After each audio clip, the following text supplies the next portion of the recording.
ರಾಷ್ಟ್ರೀಯ ಸ್ವಯಂ ಸೇವಕ ಸಂಘವು 100 ವರ್ಷ ಪೂರ್ಣಗೊಂಡ ಹಿನ್ನೆಲೆಯಲ್ಲಿ ಜೊತೆಗೆ ಹಿಂದೂ ಬಾಂಧವರಿಗೆ ಹಿಂದೂ ಧರ್ಮದ ಬಗ್ಗೆ ಜಾಗೃತಿ ಮೂಡಿಸುವ ಉದ್ದೇಶದಿಂದ ಹಿಂದೂ ಸಮಾಜೋತ್ಸವ ಆಯೋಜನಾ ಸಮಿತಿ ವತಿಯಿಂದ ಆನೇಕಲ್ ತಾಲೂಕಿನ ಸರ್ಜಾಪುರ ಡಿಮಾರ್ಟ್ ಬಳಿಯಲ್ಲಿ ಆಯೋಜಿಸಲಾಗಿದ್ದ ಹಿಂದೂ ಸಮಾಜೋತ್ಸವ ಸಮಾರಂಭವು ವಿಜೃಂಭಣೆಯಿಂದ ನೆರವೇರಿತು.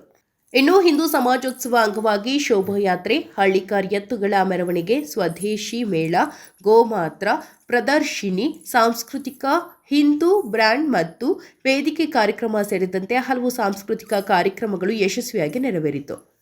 ಇನ್ನು ಕಾರ್ಯಕ್ರಮದ ದಿವ್ಯ ಸಾನ್ನಿಧ್ಯವನ್ನು ರೆಡ್ಡಿ ಗುರುಪೀಠದ ವೇಮಾನಂದ ಸ್ವಾಮೀಜಿಗಳು ವಹಿಸಿದ್ದು, ಇನ್ನು ಕಾರ್ಯಕ್ರಮದ ಅಧ್ಯಕ್ಷತೆಯನ್ನು ನಿವೃತ್ತ ಮಹಾನಿರ್ದೇಶಕರಾದ ಎ ಆಂಜನಪ್ಪರವರು ವಹಿಸಿದ್ರು. ಇನ್ನು ಅತಿಥಿಗಳಾಗಿ ರಾಷ್ಟ್ರೀಯ ಸ್ವಯಂ ಸೇವಕ ಸಂಘದ ನಾತಿಪ್ಪೇಸ್ವಾಮಿರವರು ಭಾಗವಹಿಸಿದ್ರು. ಇನ್ನು ಕಾರ್ಯಕ್ರಮದಲ್ಲಿ ಯುವ ನಾಯಕರಾದ ಸೋಂಪುರ ಪುನೀತ್ ರೆಡ್ಡಿ, ಅರವಿಂದ್ ರೆಡ್ಡಿ, ಬಿದ್ರಗುಪ್ಪೆ ವಿನೀತ್, ರಾಷ್ಟ್ರೀಯ ಸ್ವಯಂ ಸೇವಕ ಸಂಘದ ಜಿ ಹರೀಶ್ ಬಾಬು, ಕೇಂದ್ರ ಮಾಜಿ ಸಚಿವ ಎ ನಾರಾಯಣಸ್ವಾಮಿ, ಮುಖಂಡರಾದ KV Shivappa, Panditana Agrahara Anjinappa, TV Babu, Hullalli Srinivas, Rajashekhar Reddy, Jayanna, Jayaprakash, BG Anjinappa, SV Bharat Gowda, Patapat Srinivas, Vishwanatha Reddy, Doddahagade Shankar, SRT Ashok, bullet Babu, Gopala Reddy, Keshav, Manohar, Rakesh, Lakshminarayan ಹಾಗೂ ಹಿಂದೂ ಬಾಂಧವರು ಹಾಜರಿದ್ದರು.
ಅಕ್ಕ ತಂಗಿಯರು, ಬಂಧು ಬಾಂಧವರು, ಎಲ್ಲ ಸಮಾಜದ ನಾಗರಿಕರು ಸೇರಿ ಆಚರಿಸ್ತಾ ಇರೋದು ನಿಜಕ್ಕೂ ಶ್ಲಾಘನೀಯ.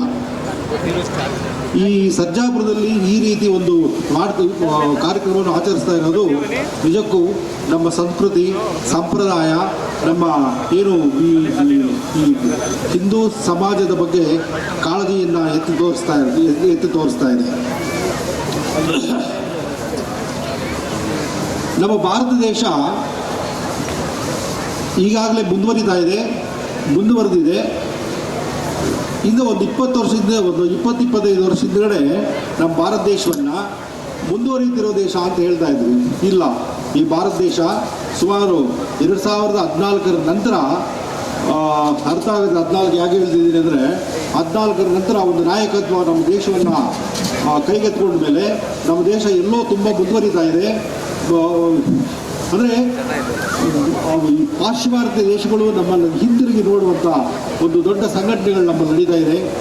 ಹೇಗೆ ಅಂತಂದರೆ, ನಾವು ನೋಡಿ ಈ ಮಂಗಳ ಗ್ರಹವನ್ನು ತಲುಪಿದ್ದೀವಿ ನಾವು.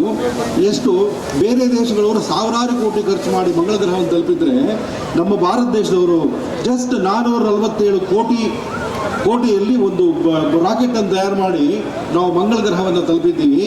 ಅಂತಂದರೆ ನಮ್ಮಲ್ಲಿ ವಿಜ್ಞಾನ, ತಂತ್ರಜ್ಞಾನ ಮತ್ತು ಈ ಟೆಕ್ನಾಲಜಿ ಇವೆಲ್ಲ ಎಷ್ಟು ಮುಂದುವರಿದೆ ಅಂತಕ್ಕಂಥದ್ದು ನಾವು ಮನವರಿಕೆ ಮಾಡ್ಕೋಬೋದು. ಹಾಗೂ ಈ ಚಂದ್ರಯಾನ 3 ಮುಖಾಂತರ ನಮ್ಮ ಭಾರತ ದೇಶ ಈ ಚಂದ್ರನ ದಕ್ಷಿಣ ಧ್ರುವವನ್ನು ತಲುಪಿದ್ದೀವಿ ನಾವು. ಮೊಟ್ಟ ಮೊದಲನೇ ದೇಶ ನಾವು ಚಂದ್ರನ ದಕ್ಷಿಣ ಧ್ರುವವನ್ನು ತಲುಪಿರ್ತಕ್ಕಂಥದ್ದು ನಾವೇ, ನಮ್ಮ ಭಾರತ ದೇಶದವರೇ. ಮತ್ತು ಈಗಾಗಲೇ ಅಮೆರಿಕಾ ದೇಶ, ಬೇರೆ ದೇಶಗಳು 4-5 ದೂರ ಇಟ್ಕೋಬೇಕು, ಈಗಾಗಲೇ ವಿಶ್ವದಲ್ಲಿ ದೊಡ್ಡಣ್ಣ ಎಂಬ ಖ್ಯಾತಿಗೆ ಪಾತ್ರವಾಗಿರೋ ಅಮೆರಿಕಾ ದೇಶ ತನ್ನ GDPಯಲ್ಲಿ ಸುಮಾರು 40 ಟ್ರಿಲಿಯನ್ GDP ಆರ್ಥಿಕ ವ್ಯವಸ್ಥೆಯನ್ನು ಹೊಂದಿದೆ. ನಮ್ಮ ಭಾರತ ದೇಶ 5ನೇ ಸ್ಥಾನದಲ್ಲಿತ್ತು. 5ನೇ ಸ್ಥಾನದಲ್ಲಿ ಅಂದರೆ ಮೊದಲನೇದು USA, 2ನೇದು ಬಂದು ಚೈನಾ, 3ನೇದು ಜರ್ಮನಿ, 4ನೇದು ಜಪಾನ್, 5ನೇದಲ್ಲಿ ನಮ್ಮ ಭಾರತ ಇತ್ತು. ಈಗ ಇತ್ತೀಚೆಗೆ ನಾವು 4.4 ಟ್ರಿಲಿಯನ್ GDP ಆರ್ಥಿಕ ವ್ಯವಸ್ಥೆಯನ್ನು ಸಾಧಿಸಿ ಜಪಾನನ್ನು ಹಿಂದಿಕ್ಕಿ ನಾವು ವಿಶ್ವದಲ್ಲಿ 4ನೇ ಸ್ಥಾನ ಪಡೆದಿದ್ದೀವಿ. 1 ಟ್ರಿಲಿಯನ್ ಅಂದರೆ ನಮಗೆ ಅಂದಾಜಿರ್ಬೋದು $1,00,000 ಕೋಟಿ US. ಈಗ ನಿನ್ನೆ ತಾನೇ $92 ಇತ್ತು, ಏನೋ 9 ಪೈಸೆ ನಿನ್ನೆ ಮೊನ್ನೆ 9 ಪೈಸೆ ಕಡಿಮೆ ಆಗಿದೆ ಅಂತಂದರೆ ನಮ್ಮ ರೂಪಾಯಿ ಚೇತನಗೊಳ್ತಾ ಇದೆ, ಶಕ್ತಿಗೊಳ್ತಾ ಇದೆ ಅಂತ. ಹಾಗಾಗಿ 1 ಟ್ರಿಲಿಯನ್ಗೆ 90 ಲಕ್ಷ ಕೋಟಿ ಭಾರತದ ರೂಪಾಯಿಗಳು ಅಂದಾಗ 4.4 ಕೋಟಿ ಅಂದರೆ ನಾವೀಗ ಅರ್ಥ ಮಾಡ್ಕೊಳ್ಬೋದು ನಮ್ಮ GDP ವ್ಯವಸ್ಥೆ ಎಷ್ಟು ದೊಡ್ಡದಾಗಿದೆ ಅಂತ. GDP ಇನ್ ದ ಸೆನ್ಸ್ ನಮ್ಮಲ್ಲಿ ನಾವು ಏನು ಉತ್ಪಾದಿಸ್ತಿದ್ದೀವಿ. ಬೋಲೋ ಶ್ರೀರಾಮಚಂದ್ರ ಮಹಾರಾಜ್ ಕಿ, ಬೋಲೋ ಶ್ರೀ ರಾಣಿ ಚೆನ್ನಮ್ಮ ಕಿ, ಬೋಲೋ ಝಾನ್ಸಿ ರಾಣಿ ಲಕ್ಷ್ಮೀಬಾಯಿ ಕಿ, ಬೋಲೋ ಅಹಲ್ಯಾ ದೇವಿ ಕಿ. ಉತ್ಸವದ ವೇದಿಕೆಯ ಮೇಲೆ ಆಸೀನರಾಗಿರ್ತಕ್ಕಂಥ ಸಣ್ಣ ಮಟ್ಟದಲ್ಲಿ, ಗ್ರಾಮೀಣ ಪ್ರದೇಶದಲ್ಲಿ, ಗ್ರಾಮ ಪಂಚಾಯಿತಿ ಮಟ್ಟದಲ್ಲಿ, ನಗರ ಪ್ರದೇಶದಲ್ಲಿ, ಶಕ್ತಿ ಕೇಂದ್ರಗಳ ಮಟ್ಟದಲ್ಲಿ, ವಸತಿ ಮಟ್ಟದಲ್ಲಿ ಸಹಸ್ರಾರು ಸಂಖ್ಯೆಯಲ್ಲಿ ಇವತ್ತು ನಾಡಿನಾದ್ಯಂತ ಹಿಂದೂ ಸಮಾಜೋತ್ಸವಗಳನ್ನು ಆಚರಣೆ ಮಾಡ್ತಾ ಇದ್ದೀವಿ. ಕಳೆದ ಜನವರಿ 15ರಿಂದ ಫೆಬ್ರವರಿ 1ನೇ ವಾರದವರೆಗೆ ಬೆಂಗಳೂರಿನಲ್ಲಿ ಸುಮಾರು 300ಕ್ಕೂ ಹೆಚ್ಚು ಹಿಂದೂ ಸಮಾಜೋತ್ಸವಗಳನ್ನು ಆಯೋಜನೆ ಮಾಡಿದೆ. ಇಡೀ ಕರ್ನಾಟಕ ರಾಜ್ಯದಲ್ಲಿ ಸುಮಾರು 3,000ಕ್ಕೂ ಹೆಚ್ಚು ಹಿಂದೂ ಸಮಾವೇಶಗಳನ್ನು ಆಯೋಜನೆ ಮಾಡಿದೆ. ಇವತ್ತು ಹಿಂದೂ ಸಮಾಜೋತ್ಸವಗಳನ್ನು ಆಚರಣೆ ಮಾಡ್ತಕ್ಕಂಥ ಅಗತ್ಯತೆ ಏನು? ಹಿಂದೆ ಒಮ್ಮೆ ಜಗತ್ತಿನಲ್ಲೇ ಅತ್ಯಂತ ಶ್ರೇಷ್ಠವಾದಂಥ ಸಂಸ್ಕೃತಿಯನ್ನು ಹೊಂದಿದಂಥ ದೇಶ ಭಾರತ ಆಗಿತ್ತು. ಜಗತ್ತಿನಲ್ಲೇ ವಿಶ್ವಗುರು ಭಾರತ ಆಗಿತ್ತು. ಆದರೆ ಹಿಂದೂ ಸಮಾಜದಿಂದ ಯಾರೂ ಸಹ ಹೋರಾಟ ಮಾಡಿ ಭೂಮಿಯನ್ನು ಆಕ್ರಮಣ ಮಾಡಿ ಗೆಲ್ಲಲಿಕ್ಕೆ ಹೋಗಲಿಲ್ಲ. ಇಲ್ಲಿನ ಸಂಸ್ಕೃತಿ, ಇಲ್ಲಿನ ಜ್ಞಾನ ಇದನ್ನು ಜಗತ್ತಿಗೆ ಕೊಟ್ಟಿದ್ದರ ಪರಿಣಾಮವಾಗಿ ನಮ್ಮ ಆತ್ಮೀಯತೆಯ ವ್ಯವಹಾರದಿಂದ, ನಮ್ಮ ಪ್ರೀತಿಯ ನಡವಳಿಕೆಯಿಂದ ಇಡೀ ಜಗತ್ತು ನಮ್ಮನ್ನು ಸ್ವೀಕಾರ ಮಾಡಿ ವಿಶ್ವಗುರು ಭಾರತ ಅಂತ ಕರೆದಿತ್ತು. ಆ ರೀತಿ ವಿಶ್ವಗುರು ಭಾರತ ಆಗಿದ್ದಾಗ ಜಗತ್ತಿಗೆ ಅನೇಕ ಕೊಡುಗೆಗಳನ್ನು ಭಾರತ ಕೊಟ್ಟಿದೆ. ಅದು ಆಯುರ್ವೇದ ಇರ್ಬೋದು, ಯೋಗ ಇರ್ಬೋದು. ಜಗತ್ತಿಗೆ ನಾವೆಲ್ಲರೂ ಸಹ ಅಣ್ಣ ತಮ್ಮಂದಿರು, ಅಕ್ಕ ತಂಗಿರು ಅನ್ನೋಂಥ ಭಾವನೆಯನ್ನು ಮೂಡಿಸ್ತಕ್ಕಂಥದ್ದನ್ನು ಕಲಿಸ್ಕೊಟ್ಟಿದೆ. ಜಗತ್ತನ್ನೇ ಒಂದಾಗಿ ನೋಡದಂಥ ದೇಶ ಭಾರತ. ವಸುದೈವ ಕುಟುಂಬಕಂ ಅಂತೇಳಿ ನಾವು ಕರೆದ್ವಿ. ಜಗತ್ತಿನಲ್ಲಿ ಇರ್ತಕ್ಕಂಥ ಎಲ್ಲರೂ ಸಹ ನೆಮ್ಮದಿಯಿಂದ ಸುಖದಿಂದ ಇರಬೇಕು ಅಂತ ಹೇಳಿ ಬಯಸಿದಂಥ ಯಾವುದಾದ್ರೂ ಒಂದು ವಿಚಾರ ಇಟ್ಕೊಂಡಿರ್ತಕ್ಕಂಥ ದೇಶ ಇದ್ರೆ ಅದು ಭಾರತ. ಸರ್ವೇ ಜನೋ ಸುಖಿನೋ ಭವಂತು ಅಂತ ಕರೆದ್ವಿ. ಈ ರೀತಿ ಜಗತ್ತನ್ನು ಒಂದು ನೋಡಿ, ಜಗತ್ತನ್ನು ಒಂದಾಗಿ ಕಾಣುತ್ತಾ ಜಗತ್ತಿನ ಎಲ್ಲರೂ ಸಹ ಸುಖದಿಂದ ನೆಮ್ಮದಿಯಿಂದ ಇರಬೇಕು ಅಂತಕ್ಕಂಥ ಗುರಿಯನ್ನು ಇಟ್ಕೊಂಡಿರ್ತಕ್ಕಂಥದ್ದು ಭಾರತ. ಇವತ್ತು ಭಾರತದಾದ್ಯಂತ ಈ ರೀತಿಯ ವಿಶ್ವ ಹಿಂದೂ ಸಮಾಜೋತ್ಸವಗಳನ್ನು ಮಾಡಿ ಭಾರತವನ್ನು ಜಾಗೃತಿಗೊಳಿಸ್ತಕ್ಕಂಥ ಅವಶ್ಯಕತೆ ಇದೆ. ಇವತ್ತು ಹಿಂದೂ ಅಂತ ಹೇಳಿದರೆ ಅನೇಕರು ಜಾತಿಗೆ ಹೋಲಿಕೆ ಮಾಡ್ತಕ್ಕಂಥದ್ದು, ಮತಕ್ಕೆ ಹೋಲಿಕೆ ಮಾಡ್ತಕ್ಕಂಥದ್ದು, ಸಂಕುಚಿತ ಭಾವನೆಯಿಂದ ನೋಡ್ತಕ್ಕಂಥದ್ದನ್ನ ನಾವು ಕಾಣ್ತೀವಿ. ಹಿಂದೂ ಅಂತ ಹೇಳಿದರೆ ಒಂದು ಜಾತಿ ಅಲ್ಲ, ಅದೊಂದು ಮತವೂ ಅಲ್ಲ. ಹಿಂದೂ ಅಂತ ಹೇಳಿದರೆ ಈ ದೇಶದಲ್ಲಿ ವಾಸವಾಗಿರ್ತಕ್ಕಂಥ ಎಲ್ಲರೂ ಸಹ ಹಿಂದೂಗಳೇ. ಇದೊಂದು ಜೀವನ ಪದ್ಧತಿ. ಇದು ಹಿಂದೆ ನಮ್ಮ ಋಷಿ ಮುನಿಗಳು ಹೇಳಿದ್ದಾರೆ, ಇಡೀ ದೇಶದಲ್ಲಿ ಹಿಮಾಲಯದಿಂದ ಹಿಡಿದು ಕನ್ಯಾಕುಮಾರಿವರೆಗೂ ಯಾರ್ಯಾರು ಇದ್ದಾರೋ ಅವರೆಲ್ಲರೂ ಸಹ ಹಿಂದೂಗಳು ಅಂತ ಹೇಳಿದ್ದಾರೆ. ಯಾರು ಈ ದೇಶದ ಹಿತದೃಷ್ಟಿಯಿಂದ, ಈ ದೇಶದ ಒಳಿತಿಗಾಗಿ ಯಾರ್ಯಾರು ಕೆಲಸ ಮಾಡ್ತಾರೆ ಅವರೆಲ್ಲರೂ ಸಹ ಹಿಂದೂಗಳು. ಪುರಾಣದಲ್ಲಿ ಹೇಳ್ತಾರೆ, ಉತ್ತರಂ ಯತ್ ಸಮುದ್ರಶ್ಚ ಹಿಮಾದ್ರೇಶ್ಚೈವ ದಕ್ಷಿಣಂ ವರ್ಷಂ ಭಾರತಂ ಭಾರತೀಯತ್ರ ಸಂತತಿ ಅಂತ ಹೇಳಿದ್ರು. ಯಾರು ಹಿಮಾಲಯದಿಂದ ಕನ್ಯಾಕುಮಾರಿಯವರೆಗೂ ಈ ದೇಶದಲ್ಲಿ ವಾಸವಾಗಿರ್ತಾರೋ ಅವರೆಲ್ಲರೂ ಸಹ ಭಾರತೀಯರು ಅಂತ ಹೇಳಿದರು. ಹಾಗಾಗಿ ಈ ದೇಶದ ಆಗು ಹೋಗುಗಳಿಗೆ ಯಾರು ಸ್ಪಂದನೆ ಮಾಡ್ತಾರೆ, ಈ ದೇಶ ಸಂಕಷ್ಟದಲ್ಲಿ ಇದ್ದಾಗ ಯಾರು ಸ್ಪಂದನೆ ಮಾಡ್ತಾರೆ, ಈ ದೇಶದಲ್ಲಿ ಯಾರು ಸಂತೋಷವಂತೂ ಹೆಮ್ಮೆ ಪಡ್ತಕ್ಕಂಥ ಅನೇಕ ಸಂಗತಿ ಆದಾಗ ಅದಕ್ಕೆ ಆನಂದ ಪಡ್ತಾರೆ, ಅವರೆಲ್ಲರೂ ಸಹ ಹಿಂದೂಗಳು. ಹಾಗಾಗಿ ಹಿಂದೂ ಒಂದು ಜಾತಿನೂ ಅಲ್ಲ, ಒಂದು ಮತವೂ ಅಲ್ಲ. ಈ ದೇಶ ಇಂಥ ಬಲಿಷ್ಠವಾದಂಥ ದೇಶ, ಸದೃಢವಾದಂಥ ದೇಶ, ಸಂಪತ್ಭರಿತವಾದಂಥ ದೇಶ. ಅನೇಕರು ನಮ್ಮನ್ನು ಗುಲಾಮತಿರಿಗೆ ಕಳುಹಿಸಿದರು. ಅದರ ಶಕರ್ ಇರ್ಬೋದು, ಹೂಣರ್ ಇರ್ಬೋದು, ಮೊಘಲರು ಇರ್ಬೋದು, ಬ್ರಿಟಿಷ್ನವರು ಇರ್ಬೋದು. ಇವರೆಲ್ಲರೂ ಸಹ ನಮ್ಮ ದೇಶವನ್ನು ದಾಸ್ಯದಲ್ಲಿ ಇಟ್ಟಿದ್ರು. ಇಂಥ ಒಂದು ದೇಶ ದಾಸ್ಯಕ್ಕೆ ಏಕವಾಯಿತು ಅನ್ನೋಂಥದ್ದು ನಾವೆಲ್ಲರೂ ಸಹ ಆಲೋಚನೆ ಮಾಡಬೇಕಾಗಿರ್ತಕ್ಕಂಥ ಸಂಗತಿ. ದೇವರು ಅವತಾರ ತಾಳ್ತಿದ್ದಂತೆ ನಾವೆಲ್ಲ ಕೇಳಿದೀವಲ್ಲ, ಸತ್ಯಯುಗ, ತ್ರೇತಾಯುಗ, ದ್ವಾಪರಯುಗ ಹಿಂಗೆಲ್ಲ ಕೇಳಿದೀವಲ್ಲ. ಸತ್ಯಯುಗದಲ್ಲಿ ತ್ರೇತಾಯುಗದಲ್ಲಿ ಒಬ್ಬರೇ ವಿಲನ್ ಇದ್ದ. ದ್ವಾಪರಯುಗ ಬರೋಷ್ಟೊತ್ತಿಗೆ ಎಷ್ಟೊಂದು ವಿಲನ್ಗಳು ತಯಾರಾದರು. ಕಾಲಕ್ಕೆ ದೇವರು ಅವತಾರ ತಾಳ್ತಾನೆ ಇದ್ದ, ಕೆಟ್ಟದನ್ನು ಅಳಿಸ್ತಿದ್ದ, ಒಳ್ಳೆಯದನ್ನು ಬೆಳೆಸ್ತಿದ್ದ. ಇನ್ಕಾರ್ನೇಷನ್ ಆಫ್ ಗಾಡ್ ಅಂತ ಕರಿತಿದ್ವಿ ನಾವು. ಹೀಗೆ ಹುಟ್ಟಿದವರೇ ರಾಮ, ಕೃಷ್ಣ, ಬುದ್ಧ, ಬಸವ, ವಿವೇಕಾನಂದರು, ಪ್ರತಾಪ್ ಸಿಂಹ, ಶಿವಾಜಿ ಮಹಾರಾಜರು, ಹೀಗೆಲ್ಲ ಮಹಾತ್ಮರು ಒಂದು ಕರ್ತವ್ಯವನ್ನು ಹೊತ್ತುಕೊಂಡು ಭೂಮಿ ಮೇಲೆ ಜನಿಸ್ತವ್ರೆ. ಕೇವಲ ಅಂತ ದೊಡ್ಡ ಮಹಾತ್ಮರೇ ಅಲ್ಲ, ನಾವೆಲ್ಲರೂ ದೇವರಿಂದ ಆದೇಶಿಸಲ್ಪಟ್ಟು ಯಾವುದೋ ಒಂದು ಕರ್ತವ್ಯ ನಿರ್ವಹಣೆಗೆ ಭೂಮಿಗೆ ಕಳಿಸಲ್ಪಟ್ಟಿದ್ದೀವಂತೆ. ನಾವೆಲ್ಲರೂ ಅವತಾರಿಗಳೇ. ನಾವಿನ್ನೂ ಬದುಕಿದ್ದೀವಲ್ಲ, ನಾವಿನ್ನೂ ಬದುಕಿದ್ದೀವಂದ್ರೆ ದೇವರು ನಮಗೆ ಈ ಕೆಲಸ ಮುಗಿಸ್ಬರಿ ಅಂತ ಭೂಮಿ ಕಳಿಸಿದನಲ್ಲ, ಅದಿನ್ನೂ ಮುಗಿದಿಲ್ಲ ಅಂತ ಅರ್ಥ.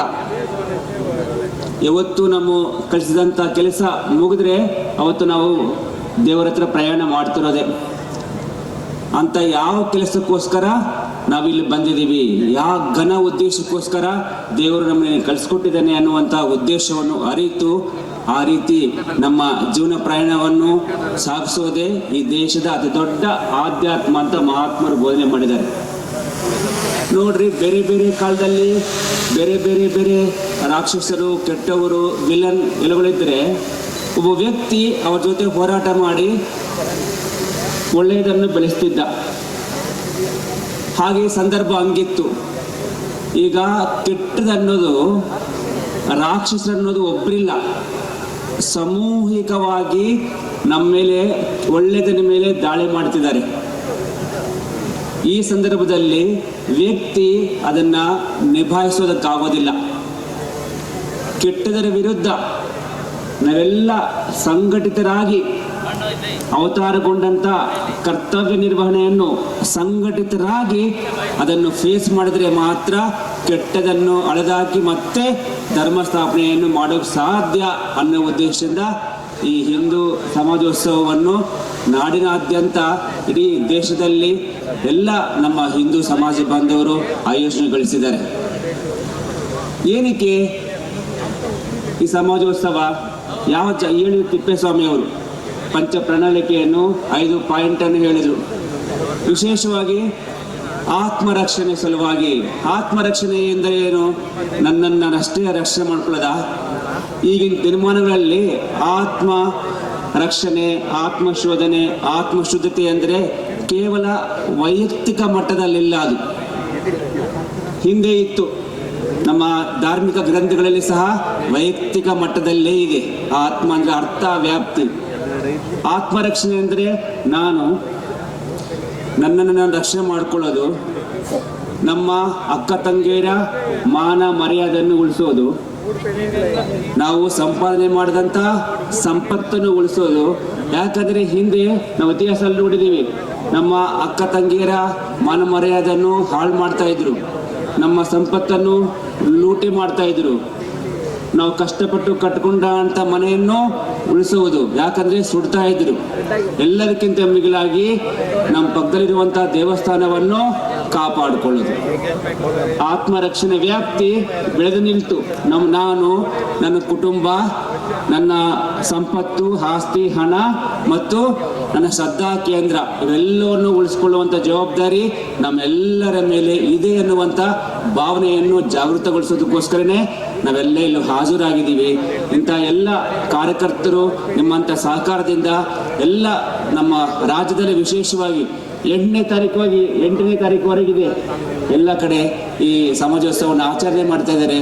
ಮುಖ್ಯವಾಗಿ ನಾವು ತಿಳ್ಕೋಬೇಕೇನು ಅಂತಂದರೆ, ಯಾವುದೇ ಬದಲಾವಣೆ ನನ್ನಿಂದ ಸ್ಟಾರ್ಟ್ ಆಗಬೇಕು, ನನ್ನ ಮನೆಯಿಂದ ಸ್ಟಾರ್ಟ್ ಆಗಬೇಕು. ಸನಾತನ ಹಿಂದೂ ಧರ್ಮದ ರೈತರುಗಳಿಗೆ,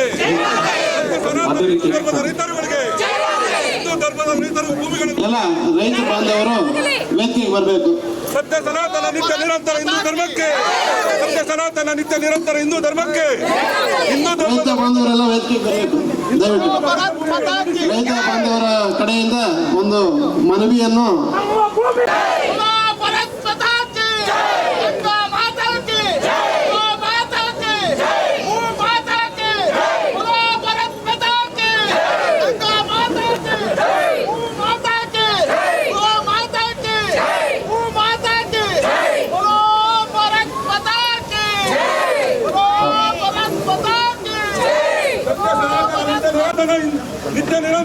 ಧರ್ಮಕ್ಕೆ, ಸತ್ಯ ಸನಾತನ ನಿತ್ಯ ನೂತನ ಹಿಂದೂ ಧರ್ಮಕ್ಕೆ, ಸತ್ಯ ಸನಾತನ ನಿತ್ಯ ನೂತನ ನಿರಂತರ ಹಿಂದೂ ಧರ್ಮಕ್ಕೆ, ರೈತರ ಭೂಮಿ, ಹಿಂದೂ ರೈತರ ಭೂಮಿಗಳನ್ನು ಉಳಿಸಿ, ಹಿಂದೂ ರೈತರ ಭೂಮಿಗಳು ಉಳಿಯಲಿ, ದೇಶಗಳ ಉಳಿಯಲಿ, ಹಿಂದೂ ರೈತರ ಭೂಮಿಗಳು ಉಳಿಯಲಿ, ವಿದೇಶಿ ಬಂಡವಾಳಶಾಹಿಗಳು ತೊಲಗಲಿ, ದೇಶ ಉಳಿಯಲಿ, ವಿದೇಶಿ ಬಂಡವಾಳಶಾಹಿಗಳು ತೊಲಗಲಿ.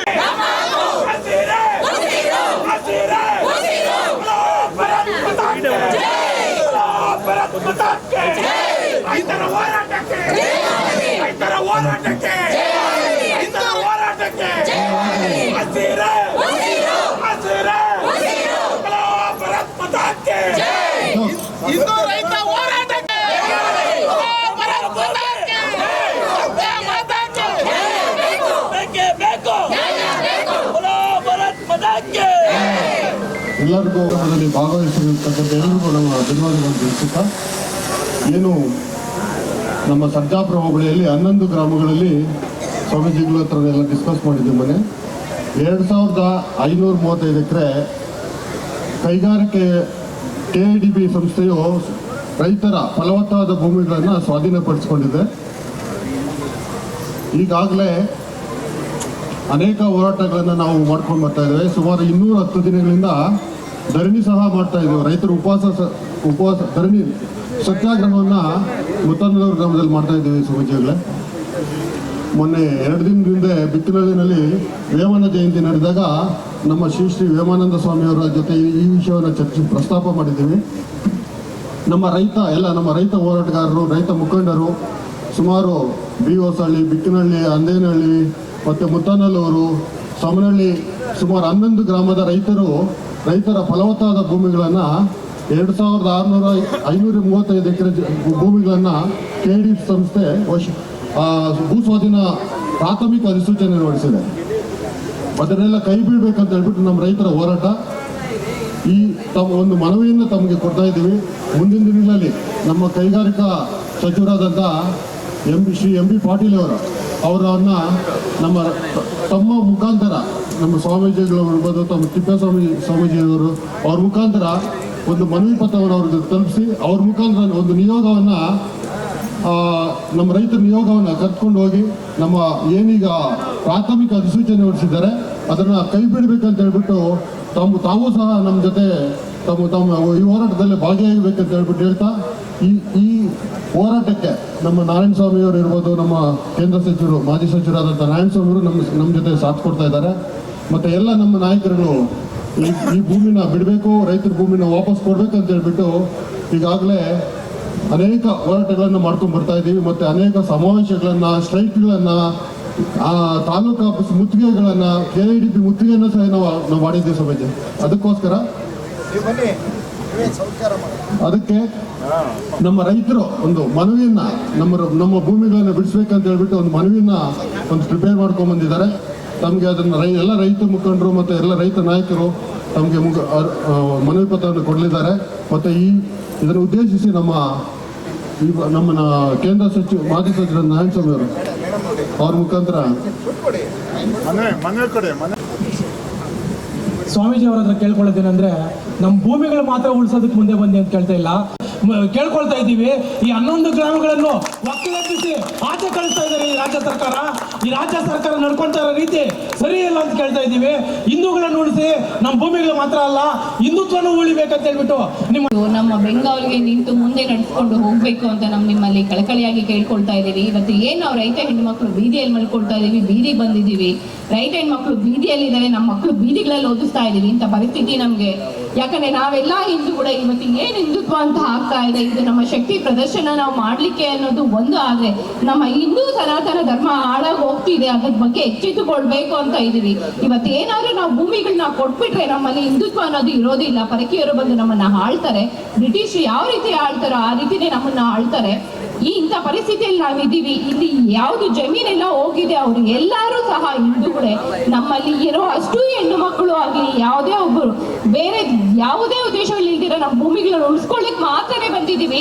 ನಾವು ಯಾವುದೇ ದರ ಏರಿಕೆ ಬಗ್ಗೆ ಆಗ್ಲಿ ಇಲ್ಲ, ಇವ್ರು ಕೊಡೋ ಬಿಡಿಗಾಸೆಗಳಿಗೆ ಆಸೆ ಬಂದು ನಾವು ಹೋರಾಟ ಮಾಡ್ತಾ ಇಲ್ಲ. ನಮ್ಮ ಹಿಂದುತ್ವ ಉಳಿಬೇಕು, ನಮ್ಮ ರೈತ ಹೆಣ್ಮಕ್ಳು ಮುಂದೆ ಇರಬೇಕು, ನಮ್ಮದು ಏನ್ ಸಂಸ್ಕೃತಿ ಇದೆ ನಾವು ಅದನ್ನ ಗಟ್ಟಿಯಾಗಿ ನಿಂತ್ಕೊಳ್ಬೇಕು ಅಂತಾನೆ ಇವತ್ತು ಇಷ್ಟು ಜನ ನಾವು ಒಗ್ಗೂಡಿ ಬಂದಿದ್ದೀವಿ. ಇಷ್ಟೊತ್ತಾದ್ರು ನೀವು ಇದಕ್ಕೆ ನಮಗೆ ಬೆಂಬಲ ಕೊಟ್ಟು ನಮಗೆ ಸಾಥ್ ಕೊಟ್ಟು ಮುಂದೆ ನಮ್ಮ ಹೋರಾಟನ ಮುಂದೆ ತಗೊಂಡು ಹೋಗ್ಬೇಕಾಗಿ ನಾನು ನಿಮ್ಮಲ್ಲಿ ಕಳಕಳಿಯಾಗಿ ವಿನಂತಿ ಮಾಡ್ತಾ ಇದ್ದೀನಿ.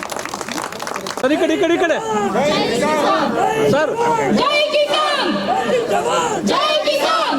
ಸ್ವಲ್ಪ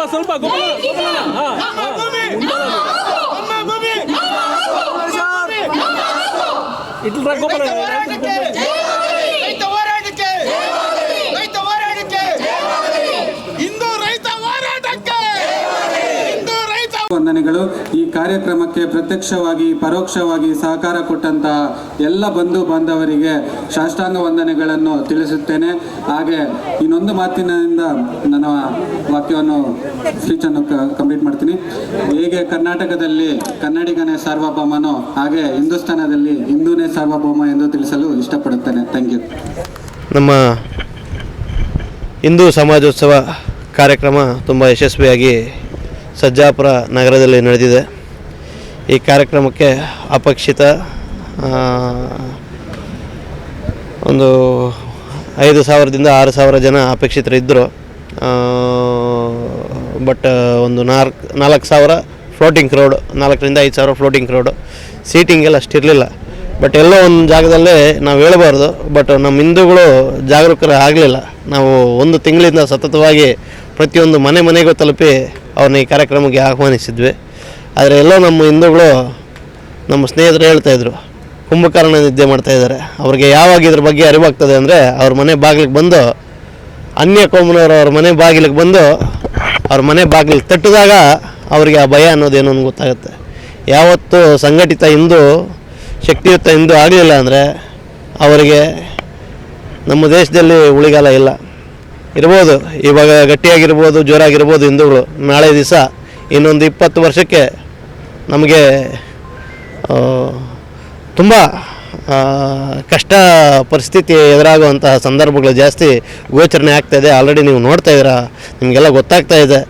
ಅಲ್ಲಿಗೂ ನೀವು ಒಂದು ಜಾಗದಲ್ಲಿ ಸೇರಿ ನಿಮ್ಮ ಶಕ್ತಿ ಪ್ರದರ್ಶನ ಮಾಡೋಕ್ಕೆ ನೀವು ಇಷ್ಟು ಹಿಂಜರಿಯೋದಾದರೆ ನಾಳೆ ದಿವಸ ನಮ್ಮ ಬಗ್ಗೆ ನಾವು ತಿಳ್ಕೊಬೇಕಾಗಿದೆ. ಆದರೆ ಇರಲಿ, ಪ್ರಯತ್ನ ಮಾಡಿದ್ದೀವಿ, ಎಬ್ಬಿಸಿ ಹಿಂದೂಗಳನ್ನ ಒಂದು ಜಾಗದಲ್ಲಿ ಸೇರಿಸಿ ಇನ್ನೂ ದೊಡ್ಡದಾದಂತಹ ಸಮಾವೇಶಗಳನ್ನ ಮಾಡ್ತೀವಿ. ಇಂದು ಏನು ಆ ಕಾಲದಲ್ಲಿ ಶಿವಾಜಿ ಮಹಾರಾಜರು ಕಷ್ಟಪಟ್ಟರು ಅದೇ ರೀತಿಯಾದಂತಹ ಕಷ್ಟನ ನಮ್ಮ ಯುವಕರು ಇವಾಗ ಪಡಬೇಕು. ನಾವು ಕಷ್ಟಪಟ್ಟಿಲ್ಲ ಅಂದರೆ ನಮ್ಮ ಧರ್ಮವನ್ನು ಉಳಿಸ್ಕೊಳ್ಳೋದು ಕಷ್ಟ ಆಗುತ್ತೆ. ನಮ್ಮ ಭಾರತ ದೇಶ, ನಮಗೆ ಹಿಂದೂಗಳ ದೇಶ ಯಾವುದಾದ್ರೂ ಇದ್ದರೆ ಅದು ನಮ್ಮ ಭಾರತ ದೇಶ. ನಮಗೆ ಈ ದೇಶ ಬಿಟ್ಟು ನಾವೆಲ್ಲೂ ಹೋಗೋಕ್ಕಾಗಲ್ಲ. ನಮ್ಮ ಧರ್ಮ, ನಮ್ಮ ತನವನ್ನು ನಾವು ಉಳಿಸ್ಕೊಬೇಕು ಅಂದರೆ ನಾವೆಲ್ಲ ಒಗ್ಗಟ್ಟಾಗಿ ಕೆಲಸ ಮಾಡಬೇಕು. ಆದರೂ ಕಾರ್ಯಕ್ರಮ ತುಂಬ ಅಚ್ಚುಕಟ್ಟಾಗಿ ಮೂಡಿಬಂತು. ಶೋಭಾಯಾತ್ರೆಯೂ ತುಂಬ ಅಚ್ಚುಕಟ್ಟಾಗಿ ಮೂಡಿಬಂತು. ಜನರು ಬಂದರು, ಆದರೆ ಒಂದು ಜಾಗದಲ್ಲಿ ಜನ ಸೇರೋಕ್ಕೆ ಅವರು ಅಲ್ಲಿ ಇಲ್ಲಿ ಸ್ಪ್ರೆಡ್ ಆಗಿದ್ದರು. ಆದ್ರೂ ಕಾರ್ಯಕ್ರಮ ಯಶಸ್ವಿಯಾಗಿದೆ. ಈ ಕಾರ್ಯಕ್ರಮಕ್ಕೆ ಸಹಕಾರ ಕೊಟ್ಟಂಥ ಎಲ್ಲ ದಾನಿಗಳಿಗೆ ತುಂಬ ಹೃದಯದ ಧನ್ಯವಾದಗಳು ಹೇಳ್ತಾ, ಈ ಕಾರ್ಯಕ್ರಮಕ್ಕೆ ಬಂದಂಥ ಎಲ್ಲ ಹಿಂದೂಗಳಿಗೂ ಧನ್ಯವಾದಗಳು ಹೇಳ್ತಾ ನನ್ನ ಮಾತನ್ನು ಮುಗಿಸ್ತಾ ಇದ್ದೀನಿ. ಜೈ ಹಿಂದ್, ಜೈ ಕರ್ನಾಟಕ. ಮತ್ತು ಕಾರ್ಯಕ್ರಮಕ್ಕೆ ನನಗೆ ಒಂದು ಟ್ರೆಷರ್ ಆಗಿ ಅವಕಾಶ ಕೊಟ್ಟಂಥ ಪುನೀತ್ ರೆಡ್ಡಿ ಅವರಿಗೆ ಮತ್ತು ಅರವಿಂದ್ ರೆಡ್ಡಿ ಅವರಿಗೆ ಧನ್ಯವಾದ ತಿಳಿಸ್ತೀನಿ. ಇನ್ನು ಈ ಒಂದು ಕಾರ್ಯಕ್ರಮ ಹಿಂದೂ ಸಮಾಜೋತ್ಸವ, ಇದಕ್ಕೆ ಸ್ಪಾನ್ಸರ್ಶಿಪ್ ಕೊಟ್ಟಂಥ ಎಲ್ಲ ಬಿಲ್ಡರ್ಸ್ ಆಗಲಿ, ನಾಯಕರಾಗಲಿ ತುಂಬ ಶ್ರಮಪಟ್ಟು ನಾವೂ ಕೆಲಸ ಮಾಡಿದ್ವಿ. ಬಟ್ ಅಷ್ಟೊಂದು ಜನ ಬಂದಿಲ್ಲ. ಬಟ್ ಇನ್ನೊಂದು ಫಂಕ್ಷನ್, ಇನ್ನೊಂದು ಸಮಾವೇಶ ಮಾಡೋಣ, ಇನ್ನೂ ದೊಡ್ಡದಾಗಿ ಮಾಡೋಣ, ಇನ್ನೂ ಮನೆಗೂ ಪ್ರಚಾರ ಮಾಡೋಣ, ಇನ್ನೂ ಜನ ಸೇರಿಸೋಣ, ನಮ್ಮ ಹಿಂದೂಗಳನ್ನ ಕೆಲವ್ರನ್ನ ಎಬ್ಸೋಣ, ಬರಲಿ, ಇಂಥ ಸಮಾವೇಶಗಳಲ್ಲಿ ಪಾಲ್ಗೊಳ್ಳಿ ಅಂತ ನಾನು ಕೇಳ್ಕೊತೀನಿ, ಎಲ್ಲ ಹಿಂದೂ ಬಾಂಧವರಲ್ಲಿ ಕೇಳ್ಕೊತೀನಿ. ಹಾಗೆ ಈ ಜಾಗವನ್ನು ಕೊಟ್ಟಂಥ ಕಿರಣ್ ರೆಡ್ಡಿ ಅವರಿಗೆ ಧನ್ಯವಾದ ತಿಳಿಸ್ತೀನಿ. ಮತ್ತು ಇನ್ನೊಂದು ಮಾತನ್ನು ಹೇಳೋಕ್ಕೆ ಇಷ್ಟಪಡ್ತೀನಿ. ಹೇಗೆ ಕರ್ನಾಟಕದಲ್ಲಿ ಕನ್ನಡಿಗನೇ ಸಾರ್ವಭೌಮನೋ ಹಾಗೆ ಹಿಂದೂಸ್ತಾನದಲ್ಲಿ ಹಿಂದೂನೇ ಯಾವತ್ತಾದ್ರೂ ಸಾರ್ವಭೌಮನೇ. Thank you. ಇವತ್ತು ಏನು ಸರ್ಜಾಪುರದ ಡಿಮಾರ್ಟ್ ಗ್ರೌಂಡ್ ಪಕ್ಕದಲ್ಲಿ ನಡೆದಂಥ ಹಿಂದೂ ಸಮಾಜೋತ್ಸವ ಭಾಳ ಅದ್ಧೂರಿಯಾಗಿ ನಡೆದಿದೆ. ಶೋಭಾಯಾತ್ರೆಯಲ್ಲಿ ತುಂಬ ಅದ್ಭುತವಾಗಿ ಜನರ ರೆಸ್ಪಾನ್ಸ್ ಬಂದಿದೆ. ಈ ಕಾರ್ಯಕ್ರಮ ಏನು ಜಾಗೃತ ಹಿಂದೂ ಸಶಕ್ತ ಭಾರತದ ಶಕ್ತಿ ಆಗಬೇಕು ಅನ್ನೋ ನಿಟ್ಟಿನಲ್ಲಿ ಮತ್ತು ರಾಷ್ಟ್ರೀಯ ಸ್ವಯಂ ಸೇವಕ ಸಂಘ ಏನು 100 ವರ್ಷ ಸಂದಿದೆ, 100 ವರ್ಷ ಸಂದಿರುವಂಥ ಶುಭ ಸಂದರ್ಭದಲ್ಲಿ ಇಡೀ ರಾಷ್ಟ್ರದಾದ್ಯಂತ 1 ಲಕ್ಷ ಹಿಂದೂ ಸಮಾಜೋತ್ಸವ ಆಗ್ತಾಯಿದೆ. ಅದೇ ನಿಟ್ಟಿನಲ್ಲಿ ಸರ್ಜಾಪುರದಲ್ಲೂ ಕೂಡ ಈ ಕಾರ್ಯಕ್ರಮ ಇವತ್ತು ಆಯೋಜನೆ ಮಾಡಿದ್ವಿ. ಈ ಕಾರ್ಯಕ್ರಮಕ್ಕೆ ಎಲ್ರಿಗೂ ತಿಳಿದಿರೋ ಹಾಗೆ ಅಣ್ಣಾಮಲೈಜಿ ಬರಬೇಕಾಗಿತ್ತು, ಆದರೆ ರಾಜಕೀಯದ ಮತ್ತು ತಮಿಳುನಾಡಿನ ಚುನಾವಣೆ ವಿಷಯ ಆಗಿರೋದ್ರಿಂದ ಅವರು ಡೆಲ್ಲಿಯಲ್ಲಿ ಸಭೆ ಇರೋದ್ರಿಂದ ತುರ್ತು ಪರಿಸ್ಥಿತಿಯಲ್ಲಿ ಅಲ್ಲಿಗೆ ಹೋದರು. ಅದೊಂದು ಬಿಟ್ಟರೆ ಇನ್ನೆಲ್ಲ ಕಾರ್ಯಕ್ರಮದಲ್ಲಿ ಬರಬೇಕಾಗಿರುವಂಥ ಎಲ್ಲ ಅತಿಥಿಗಳು ಏನು ನಮ್ಮ ತಿಪ್ಪೇಸ್ವಾಮೀಜಿ ಇರ್ಬೋದು, ಆಂಜನೇಯಪ್ಪನವ್ರು ಇರ್ಬೋದು, ಮತ್ತು ಸ್ವಾಮೀಜಿಗಳು ವಿವೇಕಾನಂದ ಸ್ವಾಮೀಜಿಗಳಿದ್ದರು. ಕಾರ್ಯಕ್ರಮ ಬಹಳ ಅದ್ಭುತವಾಗಿ ಅದ್ಧೂರಿಯಾಗಿ ವ್ಯವಸ್ಥಿತವಾಗಿ ಮೂಡಿ ಬಂದಿದೆ. ಇದಕ್ಕೆ ಅನೇಕ ಜನ ಸಹಕಾರವನ್ನು ಕೊಟ್ಟಿದ್ದಾರೆ. ಸಹಕಾರ ಕೊಟ್ಟಂಥ ಎಲ್ರಿಗೂ, ದಾನಿಗಳಿಗೂ, ಈ ವ್ಯವಸ್ಥೆಯನ್ನು ಮಾಡಲಿಕ್ಕೆ ಕಳೆದ 15-20 ದಿನಗಳಿಂದ ನಿರಂತರವಾಗಿ ಕೆಲಸ ಮಾಡ್ತಿರುವಂಥ ಎಲ್ಲ ಸ್ವಯಂ ಸೇವಕರಿಗೂ, ಪ್ರಬಂಧಕರಿಗೂ, ಆಯೋಜನಾ ಸಮಿತಿಯ ಎಲ್ಲ ಸದಸ್ಯರುಗಳಿಗೂ ನಾನು ಹೃತ್ಪೂರ್ವಕವಾದ ಧನ್ಯವಾದಗಳನ್ನು ಹೇಳ್ತಾ ಇದ್ದೇನೆ. ಈ ರೀತಿಯ ಕಾರ್ಯಕ್ರಮಗಳು ಪದೇ ಪದೇ ಆಗ್ತಾ ಇರಬೇಕು. ಆಗ ಮಾತ್ರ ಹಿಂದೂ ಸಮಾಜ ಮತ್ತು ಸಶಕ್ತ ಭಾರತ ನಿರ್ಮಾಣ ಆಗಲಿಕ್ಕೆ ಸಾಧ್ಯ ಆಗ್ತದೆ. ಧನ್ಯವಾದಗಳು.